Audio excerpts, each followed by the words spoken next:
তান্ত্রিক মহাগুরু কবিরাজ চ্যানেলের পক্ষ থেকে স্বাগতম। এই চ্যানেলের মধ্যে অনেক ভিডিও দিয়েছি, আলহামদুলিল্লাহ আপনাদের সাপোর্ট পাইছি, অনেকের ভালোবাসা পাইছি। তাই আমার আগ্রহী হয় ভিডিওগুলো দেওয়ার জন্য। ভালোবাসা না পাইলে তো এত কষ্ট করে ভিডিও বানাইয়া দেওয়ার মানই হয় না, সময় পাই না। তাও আপনাদের জন্য সময় বাহির করে তাও ভিডিওগুলো দেওয়ার চেষ্টা করি। আজ আমি আপনাদের সামনে এমন একটা নকশা নিয়ে উপস্থিত হলাম। নকশাটা স্ক্রিনে দেখতে পাচ্ছেন। বিচ্ছেদের, স্বামী স্ত্রীও বিচ্ছেদ করা যাবে, চাইলে অবৈধ সম্পর্কও বিচ্ছিন্ন করা যাবে। আমি আপনাদেরকে কাউকে বলতেছি না যে বিচ্ছেদ স্বামী স্ত্রীর মধ্যে করেন, তা কিন্তু বলতেছি না। অনেকে কিন্তু নিয়া করবেন স্বামী স্ত্রীর মধ্যে করে হেলাই, পরীক্ষা করে দেখি ঝগড়া লাগে কিনা। এটা ততটা কিন্তু সহজ না। আমার অনুমতি একমাত্র তাদের কাছে দেওয়া থাকবে যারা অসৎ কাজে ব্যবহার করবেন, তাদের জন্য থাকবে না। সৎ কাজে ব্যবহার করলে তাদের কাছেই থাকবে। আর আমার যে ব্যক্তিগত কাজের জন্য ফোন করেন, ভাই ভিডিওগুলো দেখেন, সম্পূর্ণ দেখা পরে ফোন দিয়ে বলেন। না দেখে আপনি নাম্বারটা নিয়ে ফোন দিয়ে উল্টাপাল্টা বুঝাইলে তো হবো না।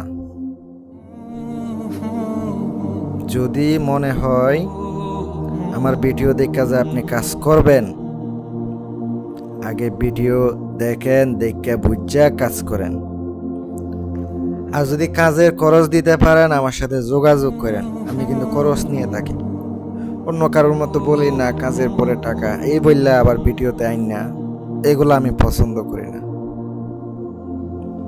যদি মনে হয় করবেন, দীর্ঘ বিশ্বাস নিয়ে করবেন, কাজ হবে।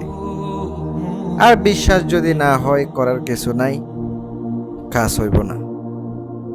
প্রিয় ভিউয়ার্স, যে নকশাটা দেখতেছেন এমন একটা বিচ্ছেদের নকশা, যেই বিচ্ছেদ একটাবার আপনি আপনার মনের মানুষের উপরে প্রয়োগ করবেন, খোদার কসম করে কইলাম ওই ব্যক্তি এমন পাগল পারা হবে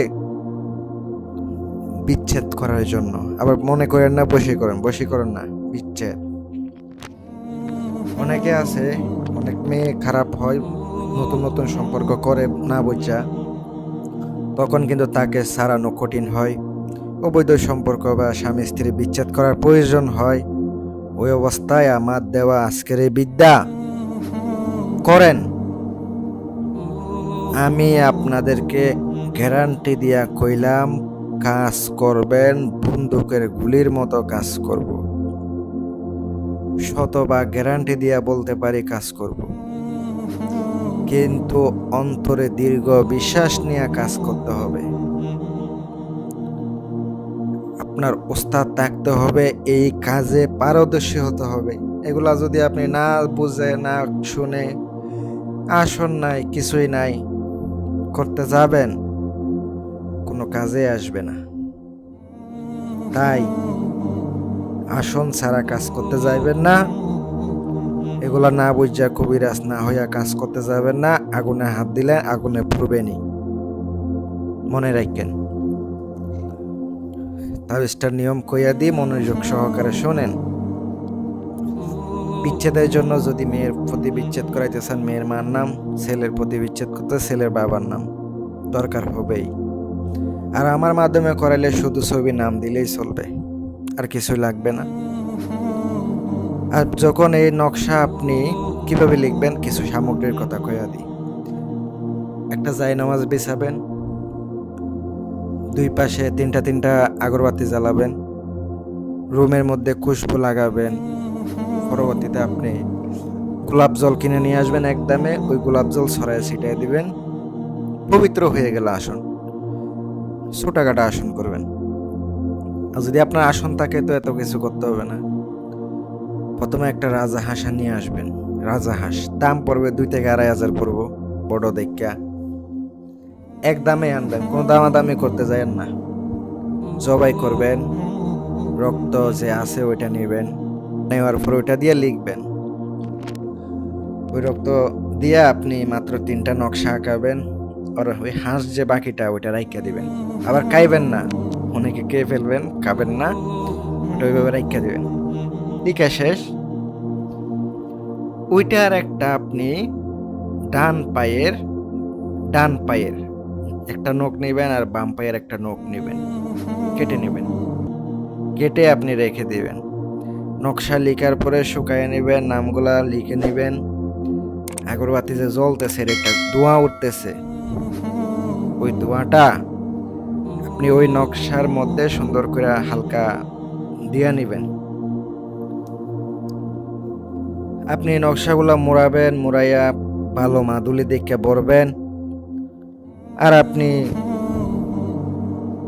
মোমবাতিতে সুন্দর করে আপনি হালকা ধরবেন, শুকিয়ে যাবে। পরবর্তীতে আপনি নকশাটা প্রাণ প্রতিষ্ঠা করবেন। নকশা কিন্তু প্রাণ প্রতিষ্ঠা করতে হয়। প্রাণ প্রতিষ্ঠা না করলে আপনার নকশা কোনো কাজ করবে না, কাজে আসবে না। তাই প্রাণ প্রতিষ্ঠা করে নেবেন। যারা প্রাণ প্রতিষ্ঠার মন্ত্র পান নাই বা জানেন না, তান্ত্রিক হইলে তো আপনার জানাই আছে, আর না হইলে তো আপনার অবশ্যই এটা সিদ্ধ করতে হয়। ভিডিও দেওয়া আছে আমার চ্যানেলে, ওইটা দেখা করবেন। পরবর্তীতে আপনি 3টা মাদুলিতে ভরে নেবেন। ওই ব্যক্তি দূরে হইলে একটা কাজ করবেন, আপনি একটা নদীতে একটা পাতিল নেবেন, একটা পাতিল আনবেন। পাতিল আনার পরে নদীতে আপনি বাসায় দিবেন, মোমবাতি দিয়া ফুল দিয়া বাসায় দিবেন একটা। আর একটা কবরে পুঁতে দিবেন। যখন যাবেন গুরুস্থানে তখন অবশ্যই শরীর বন্ধ করে নেবেন। আপনি অবশ্যই ওখানে যাওয়ার পরে কবরটা জাগ্রত করে নেবেন। নেওয়ার পরে আপনি কাজ করবেন, আধা হাত গর্ত কইরা পরে পুঁতে দিয়া পিছনে তাকাবেন না। যেই কাজই করেন, নদীতে যখন যাবেন ওখানে একই, পিছনে তাকানো যাব না। আর আপনি কবরস্থানে যাবেন, পিছনে না তাকিয়ে চলে আসবেন। কেউ ডাক দিলে আপনি পিছনে ফিরবেন না। পিছনে ফিরলে কিন্তু আপনার সমস্যা হইতে পারে, সাবধান করে দিলাম। পিছনে ফেরা যাবে না। আর আপনি কবরস্থান থেকে আয়া বললেন, আরেকটা থাকবো, ওইটাও শ্মশানে একই নিয়মে জাগ্রত কইরা শরীর বন্ধ কইরা রাত্রে 12টার সময় যাইয়া পুঁতে দিবেন। পুঁতে দেওয়ার সময় ওই ব্যক্তির নাম, ওই ব্যক্তির মা বাবার নাম, দুইজনের নাম, মা বাবার নাম নিয়ে পুঁতবেন। কইবেন অমুকের কন্যা অমুকের সাথে, অমুকের পুত্র অমুকের বিচ্ছেদ হোক, তালাক হোক, চালান করে দিবেন। আর সাথে কিন্তু শ্মশানে যাওয়ার সময় ওই হাঁসটা জবাই করা অবস্থা যা আছে ওইটা নিয়ে ওখানে রাইখা দিবেন। মাদুলের নিচে পুঁতে দিবেন, উপরে এটা রেখে দিবেন। চলে আসবেন। বিচ্ছেদ কারা কই দেখতে পাবেন।